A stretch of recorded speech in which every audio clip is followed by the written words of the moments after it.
Alrighty, we are here with Daniela Floriano of Glittery Bride.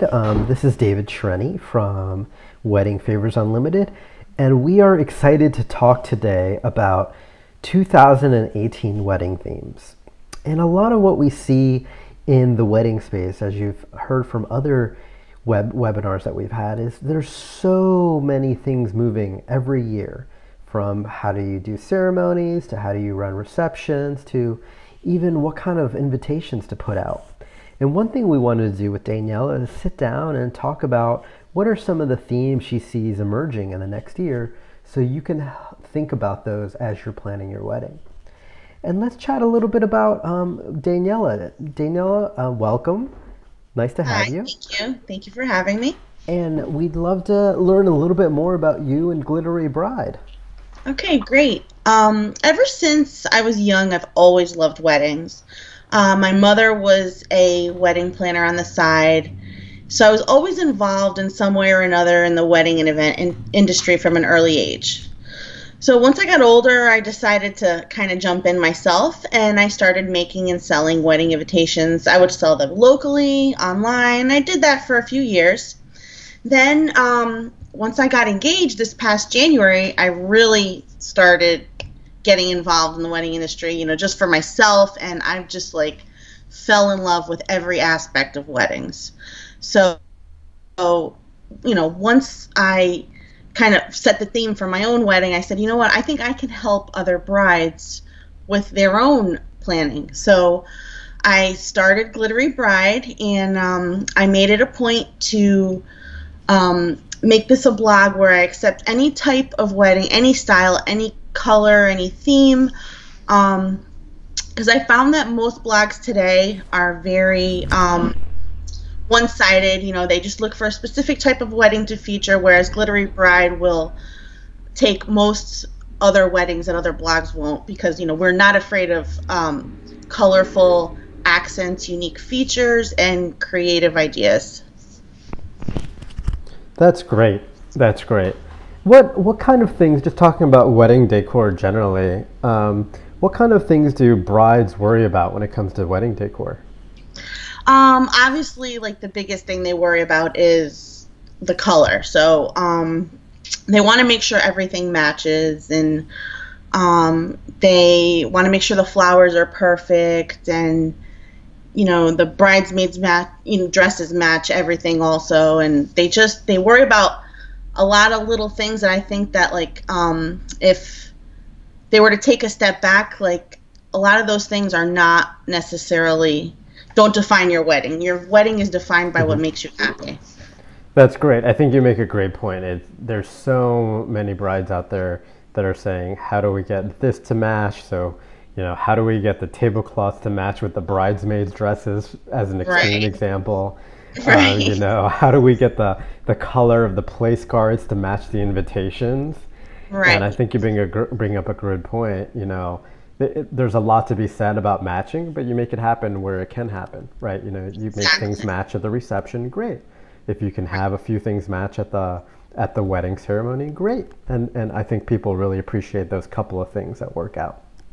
Right. That's great.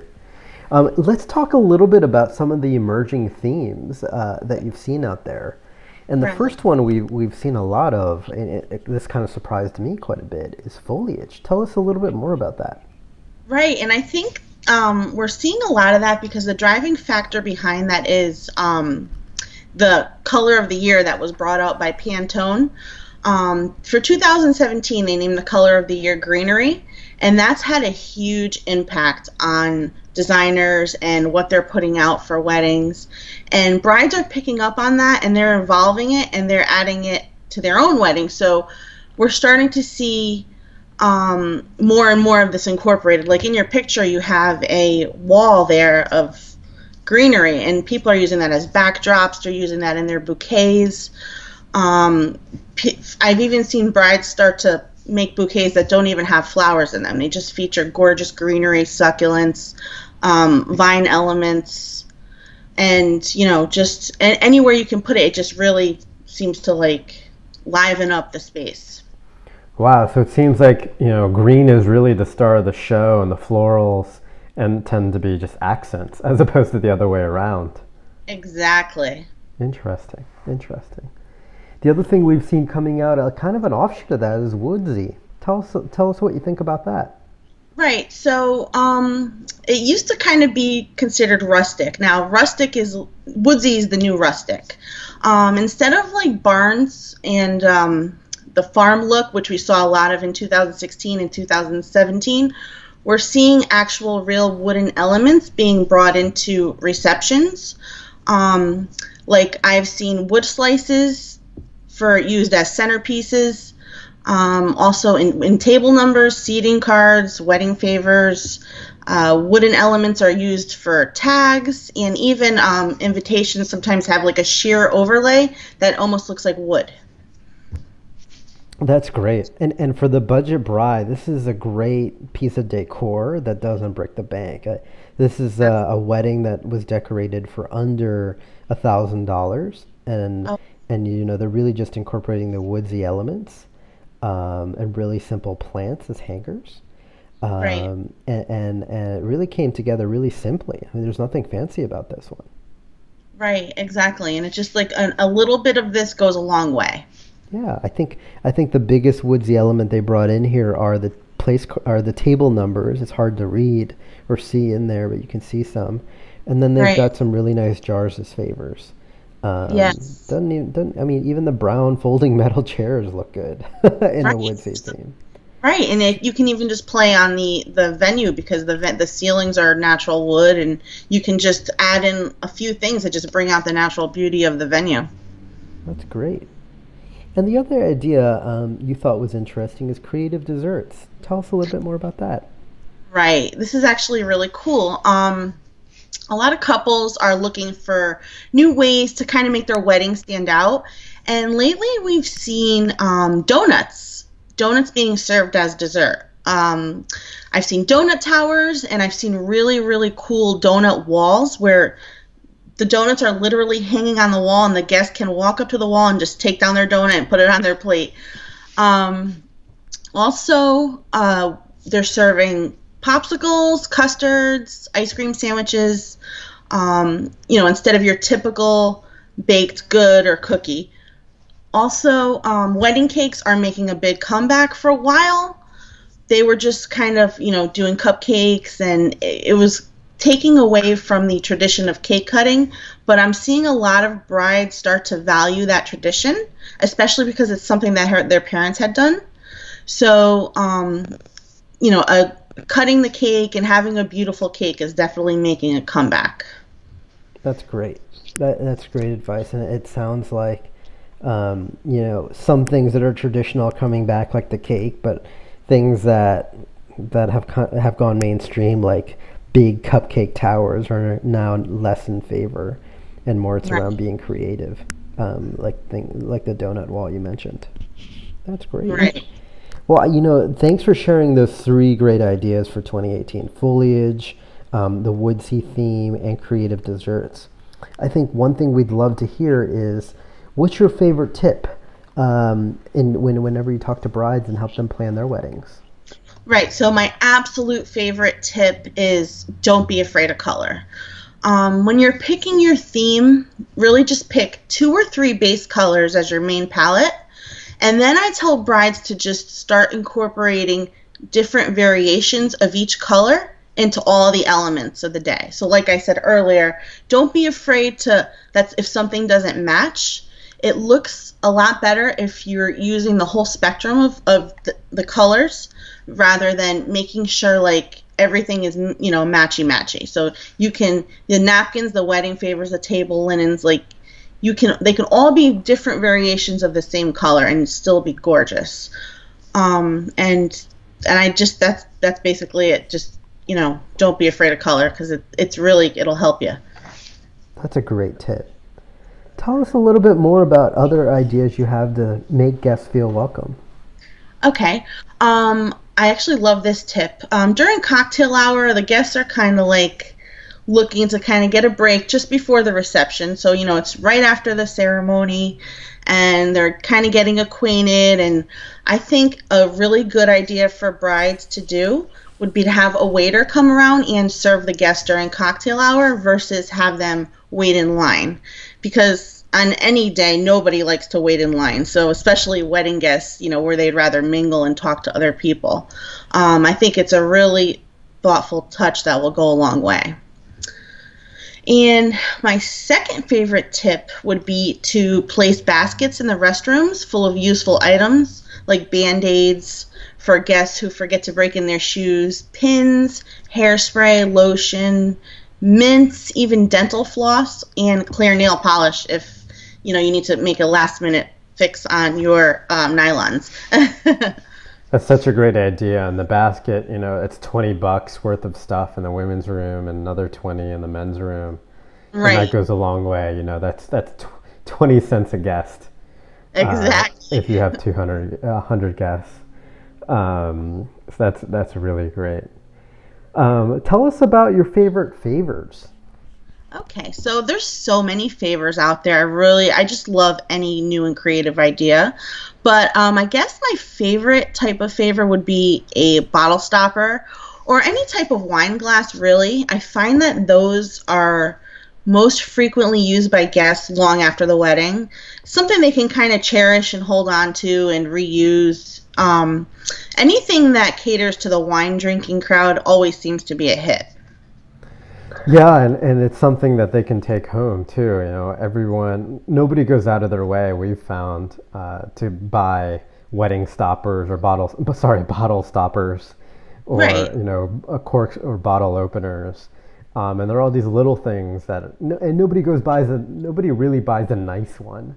Exactly. But you could get a half decent looking one for a few bucks and really give somebody something that's practical but also looks good that they'll remember it by. I think that's a great idea. That's a great idea. Let's talk about your least favorite favor. I think we've all been to weddings where we said, oh wow, really? Come on. And you secretly don't. This is your chance to tell us what you're thinking, that you've always wanted to tell brides. Okay, so I apologize in advance for anybody that's given me this favor. But my least favorite type of wedding favor would be a homemade CD. Most people don't even use CDs anymore, and chances are they have different taste in music. I know, the thought of, having something personal of the bride and groom is a nice thought, but but if people do want to go with something more personalized, they could probably either look into making like a jar of homemade jam or even some locally sourced honey and something that was made from you, but that will cater to a larger mass of crowds. I think you're absolutely right. One of my favorite personalized favors, and we don't even sell these on Wedding Favors Unlimited, but one of them was somebody made a bunch of homemade pasta and then just put it in a bunch of clear boxes with a sticker on it. That is a great idea. And it was very thoughtful, and it was really simple on their end. They just had to make a lot of pasta. Right. But, in half a day, they had a really personalized favor that I really appreciated having one day for dinner. Right. So I think you make a good point on that. And if people, and your riff on the CD is personal, because I've seen that happen. What we did at my wedding was we actually created a playlist of all the songs we were playing on Spotify.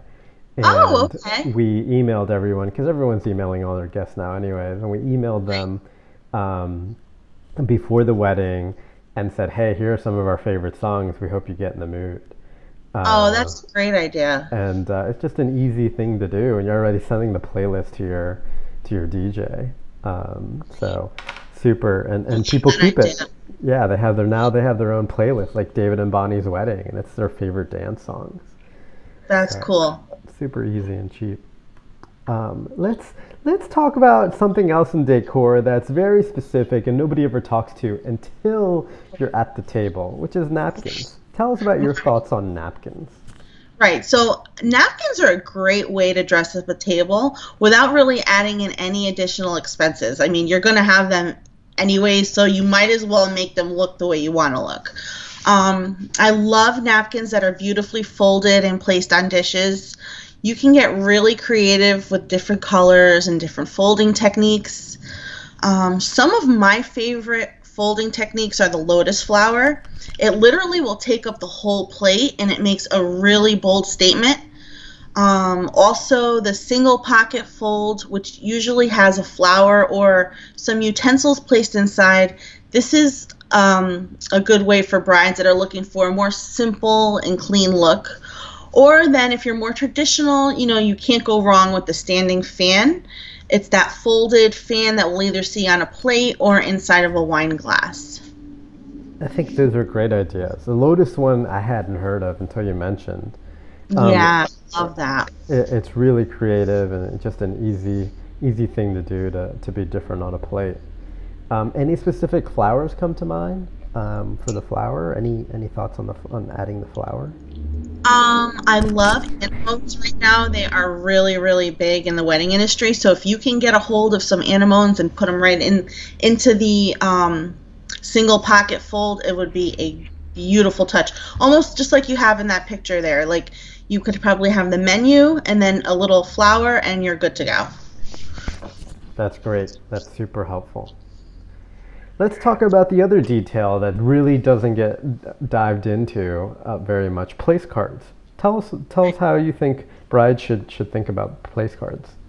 Right, so place cards are kind of like the welcome for your guests. It's like the first thing they look for when they get there. They want to know where they're going to sit, and it's your first chance to kind of wow them. So I feel like there's so much you can do with place cards. Personally, I prefer them to have either be handwritten or use a handwritten script font. Definitely styled to match the wedding theme. I like the entryway posters, like, if you come in, they have the seating chart all written out, but I like the individual cards just because the guests can actually take them right to their seat and kind of like claim their space, and it's another nice little thing they get to take home with them. That's a great idea. Great point. And what are your, we're sort of wrapping up here where we've talked a lot about, different themes. What other tips would you have, those last minute little tips on thinking about decor in 2018? Okay. Definitely the first thing I always tell brides is that lighting makes a huge impact. If you have like a fairly simple venue, like just white walls, really nothing to it, a little uplighting will change the entire dynamic of some of the plainest rooms I've seen. And usually your DJ will have that like as part of the package. I've seen them offer lighting, and even they can put like your monogram on the floor through a projector. Also, next, I also, if you can, this is not always possible, but if you're renting any of your glassware, I suggest renting colored glassware because it can really, really make your room pop. Like, think about how many glasses are set on tables. And if they're colored, you literally, like, taking care of, like, a lot of the decor for the room. And it'll fill that room and completely customize your wedding day experience. And lastly, I always try and tell brides to incorporate some kind of DIY element into their day. I love couples who bring personality and, thoughtfulness into the wedding.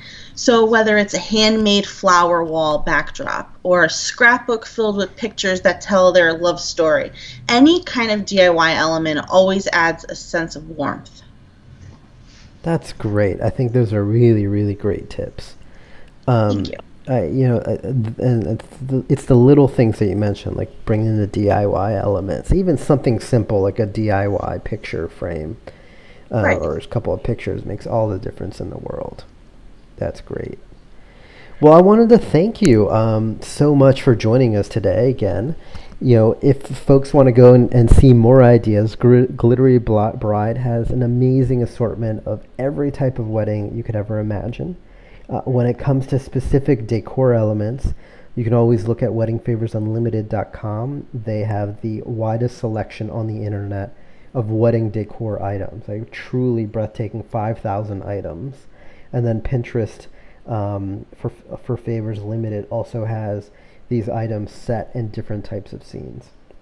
Daniela, thank you so much for taking the time out. I think we learned a lot today. Oh, And thank. absolutely. And look forward to chatting with you in our next webinar. All right, it was my pleasure. I really enjoyed discussing everything as well. Absolutely. Have a great day. You too. Thank you.